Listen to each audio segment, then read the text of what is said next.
Hi everyone, Assalamu alaikum. Welcome my dear lovely here, Master House 24. I'm Mohammad Mukhtar Hussain, ইংলিশের Mohammad Ali academy. সবাইকে স্বাগতম, শুভেচ্ছা এবং অনেক অনেক ভালোবাসা জানিয়ে তোমাদের জন্য ভেরি ইম্পর্টেন্ট টপিকস নিয়ে আলোচনা করব। যে বিষয়টি তোমরা 6 থেকে 12 ক্লাসে রয়েছো অথবা বিভিন্ন কলেজ বিশ্ববিদ্যালয়ে অ্যাডমিশন দেওয়ার জন্য অনেক পড়াশোনা নিয়ে ব্যস্ত রয়েছো।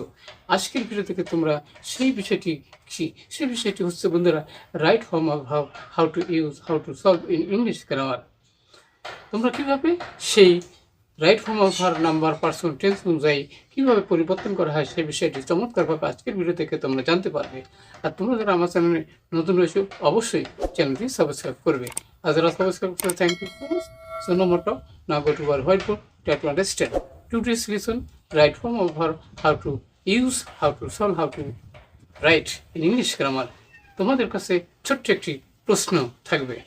আজকের ভিডিও থেকে তোমাদের while কোন পার্টস অফ স্পিচ সেই বিষয়টি অবশ্যই কমেন্টস করে জানিয়ে দেবে।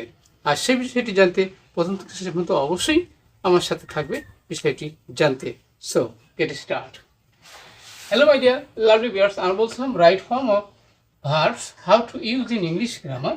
কীভাবে ইউজ করলে এ প্লাস কনফার্ম অর্থাৎ 5 in 5 আমাদের যে কোনো পরীক্ষায় তোমরা অবশ্যই পাবে।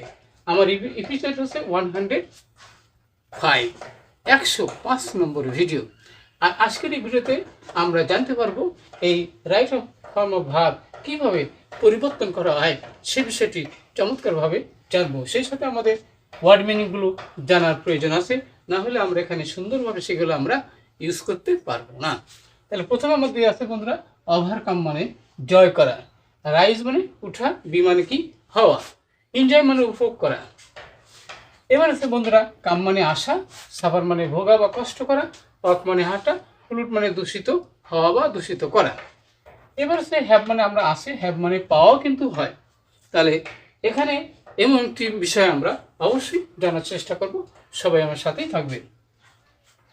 প্রথমে দেখো বন্ধুরা সেটা কি আছে, দেয়ার আছে, এখানে ড্যাশ রয়েছে ডিফারেন্ট কাইন্ডস অফ এক্সারসাইজ। তাহলে দেয়ার এর পরে যদি নাউন বহুবচন থাকে অর্থাৎ সাবজেক্ট থাকে তাহলে সেখানে আমরা বি ভার্বের মধ্যে আমরা কি আছে এম ইজ আর ওয়াজ এর আছে। তাহলে প্রেজেন্ট টেন্স হলে বহুবচন হলে কি হয়, তাহলে আমরা সেখানে আর লিখবো। তাহলে দেয়ার আর ডিফারেন্ট কাইন্ডস অফ এক্সারসাইজ, অনেক প্রকার ব্যায়াম এক্সারসাইজ আছে। এবারে ওয়াকিং আছে, ওয়াকিং মানে হাঁটা। তাহলে হাঁটা এখানে নাউন হিসেবে আছে, সাবজেক্ট হিসেবে আছে। তাহলে ওয়াকিং এক বচন হলে তাহলে এখানে বিভার হিসেবে কি হবে, এম ইজ আর কি হবে, ইজ হবে। তাহলে আমরা ইজ দিয়ে দিলাম, ইজ ওয়ান অফ দেম, তাদের মধ্যে অন্যতম। এখানে বলছে বন্ধুরা we dash early in the morning. তাহলে আমরা সকালে ঘুম থেকে কি করি, উঠি। তাহলে রাইজ মানে কি উঠা, তাহলে RISE রাইজ মানে উঠা। In the morning for dash, তাহলে এখানে ফর ইন, এখানে কিন্তু বন্ধুরা দেওয়া রয়েছে এনজয় আছে। তাহলে আমরা জানি কি প্রিপজিশনের পরে কি বসে, নাউন বসে। তাহলে ভার্ব থেকে নাউন হবে, তাহলে আমরা লিখবো কি এনজয়, এনজয়িং। অর্থাৎ আমরা জানি বন্ধুরা প্রিপজিশনের পরে কি হয়, নাউন হয়। তাহলে ভার্ব থেকে নাউন হলো, সে বিষয়টি আমরা জানতে পারলাম।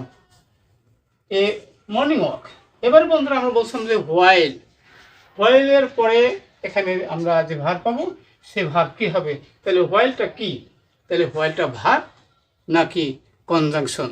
তাহলে অবশ্যই তাহলে হোয়াইলের পরে ভার্বের সাথে যদি আইএনজি হয় তাহলে পাশাপাশি দুটো ভার্ব থাকলে আমরা সেক্ষেত্রে কি জানি, তাহলে হোয়াইল অবশ্যই ভার্ব হিসেবে হোয়াইল। তাহলে এখানে আমরা যাবো কি WALKING, হোয়াইল ওয়াকিং। তাহলে হোয়াইল কিন্তু ভার্ব হিসেবে আছে। আমরা বলছিলাম যে হোয়াইল কোন পার্টস অফ স্পিচ, অবশ্যই বিষয়টি ক্লিয়ার হয়েছে। অবশ্য আমাদের অনেকের কনফিউশন থাকতে পারে হোয়াইল কনজাংশন, হোয়াইল আবার এখানে ভার্ব হিসেবে কেন, তার মানে কি হোয়াইলের পরে ভার্ব হিসেবে আইএনজি হয়েছে। In the morning we can, তাহলে উই ক্যান এখানে আমরা কি করতে পারি, ক্যান হ্যাভ, তাহলে আমরা পেতে পারি ফ্রেশ এয়ার, টাটকা বাতাস। তাহলে আমরা হ্যাভ মানে আমরা জানি আসে, হ্যাভ মানে পাওয়া হচ্ছে।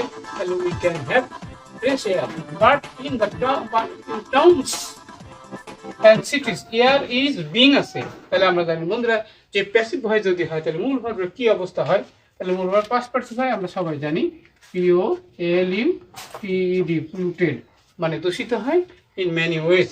তারপর বলছে বন্ধুরা অ্যাজ এ রেজাল্ট, ফলে কি হয়, পিপুল মানে কি লোকেরা, তাহলে এবার কি বন্ধুরা সাফার মানে কি ভোগা, তাহলে লোকেরা ভোগে, তাহলে S F U double F R, suffer মানে ভোগা, ফ্রম ডিফারেন্ট প্রবলেম, অনেক সমস্যায় কি থেকে তারা ভোগে বা কষ্ট করে, তাহলে এটার মধ্যে হচ্ছে টু ড্যাশ দিস প্রবলেম, তাহলে এখানে ওভারকাম মানে কি আমরা জানি জয় করা বা সমাধান করা, তাহলে ওভারকাম, তাহলে টু ওভারকাম মানে কি সমাধান বা সলভ করা this problem, people and government should আছে, তাহলে শুড এখানে ফরওয়ার্ড আছে, তাহলে কি হবে কাম ফরওয়ার্ড হবে, তাহলে আমরা লিখলাম কাম ফরওয়ার্ড, অর্থাৎ এখানে বলতেছে বন্ধুরা লোকেরা এবং সরকারের উচিত তাদেরকে এগিয়ে আসতে, এই সমস্যাটি সমাধান করতে।